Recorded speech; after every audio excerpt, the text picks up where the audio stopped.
Hey guys, Phyllis here. This video is going to be on the itemization for the 6-piece Marauder Fire Sentry build. There's going to be different options in terms of builds and in terms of the itemization. So keep that in mind the whole time. This is just what I use and what I find has worked best. So it's kind of my opinion, best in slot itemization. So we're starting out with the solo setup here. I'm just going to kind of go through each item and talk about what kind of roles you want on the item. First off, for the 6-piece Marauder, obviously you need the 6 pieces of Marauder. You have the Ring of the Grandeur to reduce the items needed, so you can sub out 1 piece doing that. However, for solo, most of the time you're going to run with the Unity and the SOJ, so rather than subbing out one of the Marauder pieces for like Mage Fist or Cinder Coat or Hexing Pants, you just run all 6 pieces of Marauder and then go with the Unity and the SOJ. So that's really strong solo. The weapon, pretty much you just want to go with a 2-hand crossbow because the average damage range on the crossbow is significantly higher. They're going to perform better with the sentries for the most part. So you don't need the cannon bolter specifically. This is going to add the effect to this trap, but pretty much any strong 2-hander is going to be good. So manticores are going to be a good option. Hellracks are good as well. It really just depends on how they roll. Just whichever one is going to have the highest average damage. And it's pretty simple to figure out the average damage. You just take the low damage range and the high damage range, add them together, divide that in half, and then that number is going to be kind of like the representative score for the weapon. You just want to use whichever weapon has that highest score on that front. So like a one-hander, you have 1161 to 1981. You add those together, divide it in half. It's like 1500. If you run the same thing on the 2-handed crossbow, you're going to score like 2400. And that's going to be the situation for all one-handers and bows as well. The bows are also going to fall into the lower average damage range category. So you have 1340 to 2200. Add those together, divide that in half, and that's like 1900, so not really getting to the potential of the 2-handed crossbow with the 2400 average. So a strong 2-handed bow is going to be ideal in the main hand.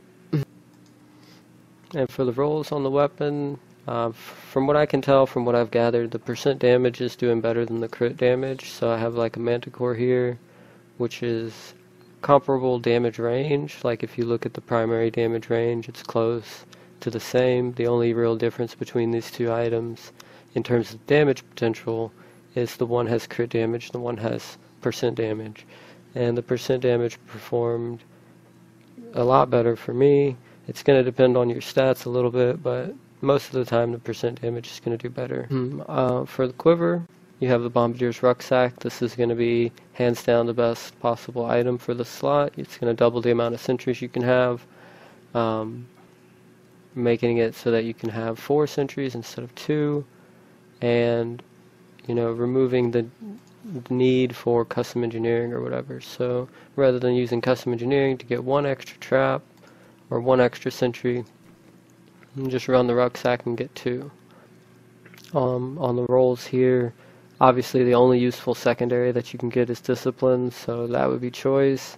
And the rolls, what I run is dexterity, vitality, get the attack speed, crit chance, and then sentry damage. And the reason you want the sentry damage is because it's going to amplify the damage that sentries do when they cast multi-shot and cluster arrows. So it's essentially doubly effective there, as long as it's your sentries doing the attack. So that's going to be a really strong damage modifier. The option here, you can drop the vitality. I see some people run no vitality and cooldown reduction on the quiver. As I've mentioned before, toughness is kind of an issue for the Demon Hunter, depending on whether you're running smokescreen or not. Depending on how you play, you might need more toughness, or you might be able to get by with less. That is definitely an option. Then we have the SOJ. Because you're running the quiver, you're going to end up with high crit chance. If you look at my details, you can see I have 55 crit chance, 474 crit damage. So crit chance is a little bit higher relative to the crit damage, and that's primarily because of the quiver, gives so much crit chance, and you're lacking the crit damage from gems, potentially dual wielding, so most of the time you go with the crit damage on the SOJ if you're running a quiver. But again, that's just going to depend on how much crit chance and crit damage you have elsewhere.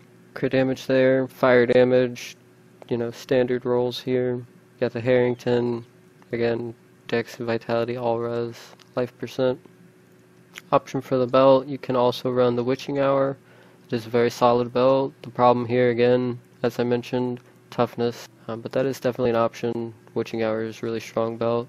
The disadvantage is that the attack speed is essentially useless, so you're kind of wasting a roll on that attack speed.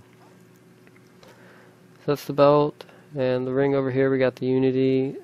Unity's always roll with the crit chance, so this is going to be a standard roll on the Unity, just get the crit damage. Really good ring there.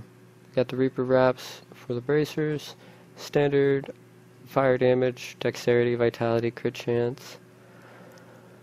Necklace, same thing, double crit, elemental damage. Basically, anywhere that you can get the dual crit fire damage, you're going to want to do that. Now, in terms of the Marauder pieces, your helmet, you got the dexterity, crit chance, cluster arrow, socket. That's going to be ideal. And you can gem for the cooldown reduction with the sentries. Cooldown reduction initially is really strong for the sentries. It's going to shave off some seconds on your sentries, so it's going to be, enable you to spit them out a lot faster. It's going to just increase the effectiveness of the build. So that's the helmet. On the shoulders, these are kind of hard to land. You have to get them because they always will roll with resource reduction, so you have to get them to where they land with the sentry damage already. That way you can re-roll the resource reduction to cooldown reduction. Now the cooldown reduction is not that important on the shoulders and the gloves. I feel like the gem and the helmet is going to be pretty standard. You get the 12.5%. That's a lot of cooldown reduction for just the one random roll of the socket. So it's really good value there, and from Paragon as well, you have the cooldown reduction. So having cooldown reduction on your shoulders and gloves is not essential, but it is definitely going to help, and I would consider it optimal because, it's like you're not really sacrificing anything here in terms of damage modifiers to get the cooldown reduction. So you got dexterity, vitality, cooldown reduction, sentry damage. On the gloves, dual crit, cooldown reduction. On the chest piece, you got the dexterity. Here you would I would prefer probably to take vitality rather than all res, so it would be dexterity, vitality, sentry damage, 3 sockets. The vitality versus all res is just a matter of balancing your character. Because I got the all res here, I just Paragon for a little bit more vitality to kind of compensate for the lack of vitality there. That's just balancing. You can go either way with that. The pants, similar issue here. The armor, I would like that to be all res, and then have a different secondary or something like that. You can have dexterity, vitality, all res, double socket. That would probably be preferred. The armor is going to be a good alternative. Again, just depending on the roles, you just kind of have to balance your HP. And then the boots, we got dexterity, vitality, all res, cluster arrow damage.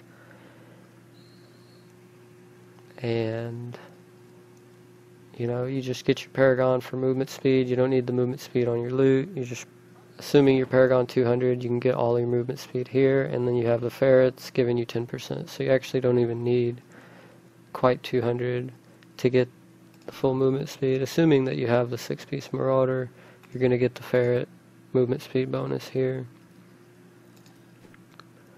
So that's pretty much all the rolls. I'm really close to being what I would consider best in slot itemized.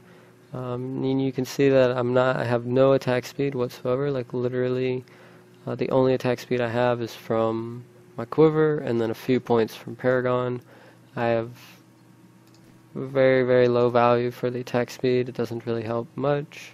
So you really just want a really heavy hitting crossbow and as much crit chance, crit damage, and damage modifiers. You can get fire, sentry, cluster is good, and also the cooldown reduction is going to help a lot. So now I'm going to cover some of the alternative options whenever you're in a group and you're not running the Unity. Obviously, switch out to the Ring of the Grandeur. You reduce the items needed for the sets. That's going to open up one of these slots, so you can run the 3 contenders for the best in slot. It's going to be Mage Fist, Cinder Coat, and the Hexing Pants. So you have the option of which one of these you want to go with, and it's going to depend on what roles you have and how you like to play and things like that. Usually whenever I sub out an item, I like to take the opportunity to pick up the Vitality, because if you're not running the Unity, you're doing T6, you probably have low toughness. So I've been running with the Mage Fist for the extra Vitality roll. So you drop the attack speed or the cooldown reduction on your gloves, pick up the Vitality, and it just so happens to fit into my itemization to where when I go in a group, I swap on the ring,